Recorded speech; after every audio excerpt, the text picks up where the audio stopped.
Subscribe பண்ணுங்க. அப்படியே பக்கத்துல இருக்க பெல் ஐகானையும் பிரஸ் பண்ணுங்க.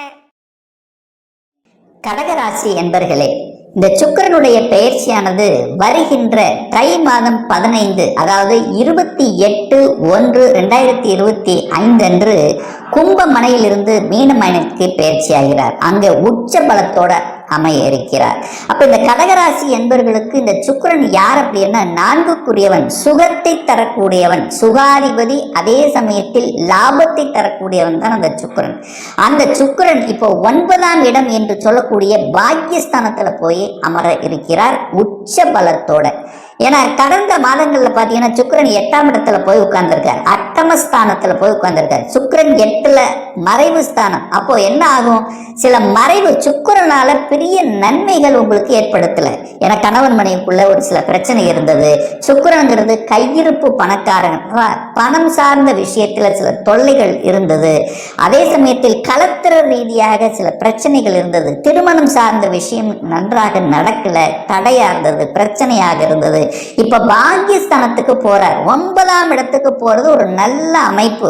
அதாவது ஒரு சுப கிரகம் என்று சொல்லக்கூடியவர், அதாவது திரிகோணத்துல போய் அமரும் போது அபரிவிதமான நன்மையை செய்ய போகிறார். அது பாக்கியஸ்தானத்துல நல்ல பாக்கியம் உங்களுக்கு கொடுக்க போகிறது அப்படின்னு அர்த்தம். அது உச்ச பலத்தோடு அமர்ந்து கொண்டு 3ஆம் இடத்தை பார்க்கிறார், முயற்சி ஸ்தானத்தை பார்க்கிறார், தைரிய வீரிய ஸ்தானத்தை பார்க்கிறார். தைரியமாக எதையும் செய்யலாம், துணிந்து செய்யலாம் என்கின்ற தன்னம்பிக்கை கொடுக்கக்கூடிய ஒரு காலகட்டமாக நிச்சயமாக அமையும் இந்த கடகராசி என்பர்கள். ஏற்கனவே அஷ்டம சனியால பல இன்னல்கள், பல துக்கங்கள், பல போராட்டங்கள், பணப்பிரச்சனை, கணவன் மனைவிக்குள்ள பிரச்சனை, ஸோ இந்த மாதிரி நிறைய பிரச்சனைகளை, மனம் விஷயத்துல சில பிரச்சனைகளை சந்தித்து கொண்டிருந்தீர்கள் அல்லவா? இப்போ சுக்கிரனாலும் உங்களுக்கு நன்மை தரக்கூடிய ஒரு காலகட்டமாக அமைகிறது. அப்போ சுக்கிரன் என்ன, கையிருப்புக்கு பணக்காரன். கையிருப்புல பணத்துல எந்த பிரச்சனையும் வரப்போவதில்லை. ஏதாவது ஒரு ரூபத்தில் உங்க பாக்கெட்ல பணம் வந்து கொண்டே இருக்கக்கூடிய ஒரு அற்புதமான ஒரு காலகட்டம். 9ஆம் இடம் என்பது என்ன, தந்தையை குறிக்கூடிய இடம் அல்லவா? தந்தையினுடைய செல்வாக்கு அதிகமாக போகிறது. தந்தை சார்ந்த விஷயத்தில் இருந்து வந்த பிரச்சனைகளுக்கு முற்றுப்புள்ளி வைக்க போகிறது. தந்தை உங்களுக்கு ஹெல்ப் பண்ண போகிறார். தந்தையோட சுமூகமான உறவு உங்களுக்கு வரப்போகுது அப்படின்னு எடுத்துக்கலாம். அப்ப என்ன பாக்கியம், உங்களுக்கு ஒரு நல்ல பாக்கியம் கிடைக்கணும். 4ஆம் அதிபதி அல்லவா? 4ஆம் அதிபதி உச்ச பலத்தோட போறார். 4 என்பது என்ன, சுகம். சுகத்தை கொடுக்க போகிறார். ஒரு மனிதன் ஒரு சுகபோகங்களை அனுபவிக்கக்கூடிய ஒரு கிரகம் அப்படின்னா அது சுக்கிரன் தான் சொல்லணும். சுக்கிரன் நல்லா இருந்துட்டாலே போதும். உங்க ஜாதகத்தில் சுக்கிரன் வலுப்பெற்று நல்லா இருந்தானா அவர் அனைத்து விதமான சுகபோகங்களை அனுபவிக்க பிறந்தவன் அப்படின்னு சொல்லலாம்.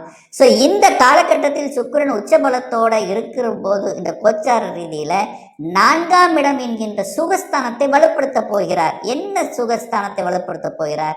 4ஆம் இடம் என்பது வீடு, வண்டி, வாகனத்தை குறிக்கக்கூடிய ஒரு இடம்.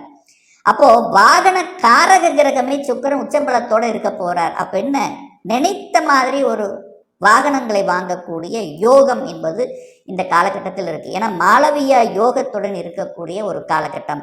குருவும் சுக்கிரனும் பரிவர்த்தனை பெற்றிருக்கக்கூடிய ஒரு காலகட்டம். அதாவது 9ஆம் அதிபதியாக இருக்கக்கூடிய குரு பகவான் 11ஆம் இடத்துல உட்கார்ந்திருக்கார், சுக்கிரனுடைய வீட்டில் உட்கார்ந்திருக்கார். 11ஆம் அதிபதியாக இருக்கக்கூடிய சுக்கிரன் 9ஆம் இடமான குருவின் வீட்டில் உட்கார்ந்திருக்கார். அப்ப குரு சுக்கிரன் பரிவர்த்தனை பெற்று பரிவர்த்தனை யோகமாக இருக்கிறதுனால நிச்சயமாக வீடு, நினைத்த மாதிரி வீடு வாங்கக்கூடிய யோகம், வீட்டை ஆல்டர் பண்ணுவது, பிரம்மாண்டமாக ஒரு வீடை கட்டுவது. ஏன்னா ராகுவோட சேர்ந்திருக்காரு அல்லவா? பெருசா வீடு கட்டணும், நல்ல லக்ஸுரியா கட்டணும் அப்படிங்கிற எண்ணம் இதை உதயத்தை கொடுக்கக்கூடிய ஒரு தன்மை இருக்கும். உங்க மனசுல, ஆள் மனசுல ஓடிட்டே இருந்திருக்கும். இந்த காலகட்டத்தில் அதை சக்சஸ் பண்ணக்கூடிய தன்மை, திடீர்னு கட்டின வீட்டை அப்படியே விலைக்கு வாங்கக்கூடிய யோகம் என்பதும் இருக்கிறது. வாகனங்கள் வாங்கக்கூடிய, லக்ஸூரியஸ் வாகனங்கள், சொகுசு வாகனங்களை வாங்கக்கூடிய தன்மை. ஏற்கனவே பழைய வாகனங்கள் இருந்தால் அதை மாற்றிட்டு புதிய வாகனங்கள் வாங்கக்கூடிய தன்மை இருக்கிறது. தாய் நன்றாக இருக்க போகிறார். தாயினுடைய ஹெல்த்தில் சார்ந்த விஷயத்தில் இருந்து வந்த பிரச்சனைகளை களையக்கூடிய தன்மை. 4ஆம் இடம் என்பது தாய், தாய் சார்ந்த விஷயம், தாய் வர்க்கம் சார்ந்த விஷயம் நல்லது நடக்கக்கூடிய தன்மை. தாயினுடைய சொத்துக்கள் உங்களுக்கு கிடைக்க போகிறது. தாய்க்காக நீங்க சில விஷயங்களை மேற்கொள்ள போகிறீர்கள் அப்படின்னா தாயினுடைய அன்பு கிடைக்க போகிறது. ஏற்கனவே இந்த கடகராசி என்பவர்கள் பொதுநலத்தன்மை உடையவர்களவா, அப்போ பொதுநலமாக சிந்திக்கக்கூடிய தன்மைங்கிறது இருக்கிறது அப்படின்னு சொல்லுவேன். எல்லாருக்கும் எல்லாரும் கிடைக்க வேண்டும் என்கின்ற பொதுநலத்தன்மைங்கிறது இருக்கு. ஆன்மீக அது குருவினுடைய வீட்டில் இருக்கிறதுனால ஆன்மீக எண்ணங்களும் உதயமாகும் இந்த கடகராசி என்பவர்களுக்கு அப்படின்னு சொல்லுவேன். அப்போ 11ஆம் அதிபதியாக இருக்கிறதுனால 11ங்கிறது என்ன, லாபம், மனமகிழ்ச்சி, சந்தோஷம் அல்லவா. அப்போ உங்களுடைய லாபங்கள், செய்யக்கூடிய தொழில்கள் மூலமாக கிடைக்கக்கூடிய லாபங்கள், அந்த லாபங்கள் மூலமாக சமுதாய பணிக்கு, அதாவது மற்றவர்களுக்கு ஹெல்ப் பண்ணக்கூடிய சமூக நலன்களில் ஈடுபடுத்தி அதன் மூலமாக பெயரையும் புகழையும் அடையக்கூடிய ஒரு காலகட்டமாக அமையும். வெளிநாட்டுக்கு சென்று வரக்கூடிய யோகம் என்பது இருக்கிறது. ராகு கூட இருக்கார் அல்லவா. அப்போ வெளிநாட்டுக்கு சென்று வரக்கூடிய பாக்கியம் இந்த காலகட்டத்தில் இருக்கிறது. ஏற்றுமதி இறக்குமதி சார்ந்த விஷயத்தில் நற்பலனை கொடுக்கக்கூடிய காலகட்டமாக அமைகிறது. சுக்கிரனுங்கிறது கலைத்துறைக்கு சொந்தக்காரர் அல்லவா. அப்போ கலைத்துறையில் இருக்கக்கூடிய கடகராசி அன்பர்களுக்கு நிச்சயமாக இந்த 28/1/2025 அப்புறம் புகழ் பெறக்கூடிய, புதிய ஒப்பந்தங்கள் கொடுக்கக்கூடிய, கலைத்துறையில் என்ட்ரி ஆவதற்காக ஏற்கனவே கலைத்துறையில் இருக்கின்றவர்களுக்கு புகழ் பெறக்கூடிய, நீங்கள் நினைத்த காரியங்கள் முடிக்கக்கூடிய விஷயத்துல அழகா அற்புதமாக அமைந்திருக்கிறது. அழகு சம்பந்தப்பட்ட, கவர்ச்சி சம்பந்தப்பட்ட, தன்னை அழகுபடுத்தி கொள்ளக்கூடிய தன்மை, அதாவது ஒரு ஒரு என்ன சொல்றது, நான் நன்றாக இருக்கிறேன், நான் இதுவரைக்கும் நான் வெளியில காமிக்கல, இனி என்னுடைய இது வெளி உலகத்துக்கு காமிக்கக்கூடிய, புகழ் பெறக்கூடிய, கௌரவம் நிலைநாட்டக்கூடிய வகையில அமைந்திருக்கிறது. ஆன்மீக பணிகளில் 9ஆம் இடம் ஆன்மீகத்தை குறிக்கக்கூடிய இடம், ஆன்மீக நாட்டங்களையும் கொடுக்கும் சிலருக்கு. ஆனா ஒரே விஷயம் என்னன்னா, சுக்கிரன் ராகுவோட இணைகிறார். ராகுங்கிறது ஒரு பாப கிரகம் அல்லவா, ராகுங்கிறது ஒரு பாம்பு கிரகம்தான். அப்போ சுக்கிரன் என்பது ஆணையும் பெண்ணையும் குறிக்கக்கூடிய கலத்திரம். ஸோ அந்த கலத்திர விஷயத்துல மட்டும் கவனமாக இருக்கணுங்கிறத ஞாபகத்தில் வைத்துக் கொள்ளுங்கள். ஆண்கள் என்றால் பெண்கள் சார்ந்த விஷயத்திலும், பெண்கள் என்றால் ஆண்கள் சார்ந்த விஷயத்திலும் கவனம், எச்சரிக்கையோடு இருக்கணும். காதலையும் கொடுக்கும் இந்த காலகட்டம். சுக்கிரன் உச்சபலம் அல்லவா. காதல் காரக கிரகம் யாருன்னா சுக்கிரன் தான் சொல்லுவேன். அந்த சுக்கிரன் உச்சபலமாக இருக்கும்போது காதல் அமைப்புகள் உங்களுக்கு தேடி வரக்கூடிய அமைப்பு. அது ராகுன்னா அந்நியர்கள், அதர் காஸ்ட், வெளிநாட்டு தொடர்புகளை உங்களுக்கு கொடுக்கக்கூடிய ஒரு காலகட்டமாக நிச்சயமாக அமையும். கடனை அடைத்து விடலாம் என்கின்ற தன்னம்பிக்கை கொடுக்கும். ஏன்னா குருவோட தான் பரிவர்த்தனை ஆகிறார். அந்த குருங்கிறது உங்களுக்கு 6க்குரியவன் அல்லவா. இப்போ பணம் வரப்போகுது, பணம் வந்தால் என்ன பண்ணுவீங்க, ஏற்கனவே இருக்கக்கூடிய கடனை அடைத்து விடலாம் என்கின்ற எண்ண ஓட்டங்களை கொடுக்கும். அப்போ கடனை வாங்கி அடுத்த பரிணாமத்துக்கு செல்லக்கூடிய வாய்ப்புகள் இருக்குது. இதை கட்டிட்டு அடுத்தது ஒன்று பண்ணிக்கலாம் அப்படிங்கிற எண்ணங்களையும் உங்களுக்கு நிச்சயமாக கொடுக்கும்.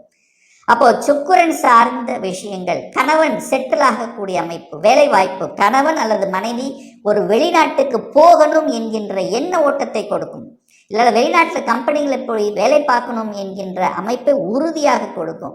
விசா அப்ளை பண்ணி காத்து கொண்டிருப்பவர்களுக்கு விசா கிடைக்கக்கூடிய அமைப்பு இருக்கிறது. ஸோ இந்த மாதிரி அந்த சுக்கிரனுடைய காரகத்துவத்தில் உங்களுக்கு இந்த சுக்கிரன் நல்லபடியாக கொடுக்க போகிற உச்ச பலத்தோடு இருக்கிறதுனால அளவுக்கு அதிகமாக பணங்கள், அபிலாசைகள், ஆசைகள் என்ன ரொம்ப ஆசைப்படக்கூடாது. ஏன்னா போகக்காரகன் ராகு கூட இருக்கிறல்லவா. ரொம்ப ஆசைப்பட்டீங்கன்னா எங்கேயாவது இடத்துல கொண்டு போய் விட்டுரும். ஆனால் ஆசையை தூண்டக்கூடிய விதத்திலும் இருக்கும். ஸோ அந்த இடத்துல மட்டும் நீங்கள் கொஞ்சம் கவனமாக இருக்கும். ரெண்டே விஷயம்தான். கலத்துற விஷயத்தில் ஆசைகள் அளவுக்கு அதிகமாக போகக்கூடாதுங்கிறத ஞாபகத்தில் வச்சுங்க. மற்றபடி இந்த சுக்கிர பயிற்சியை நல்லதாக சுப போகங்களை அள்ளித்தரக்கூடிய ஒரு சுக்கிர பயிற்சியாக நிச்சயமாக அமையுங்கிறதுல எந்தவித மாற்று கருத்தும் கிடையாது. மேலும் தகவலுக்கு எங்கள் சேனலை மறக்காமல் சப்ஸ்கிரைப் பண்ணுங்கள். நன்றி.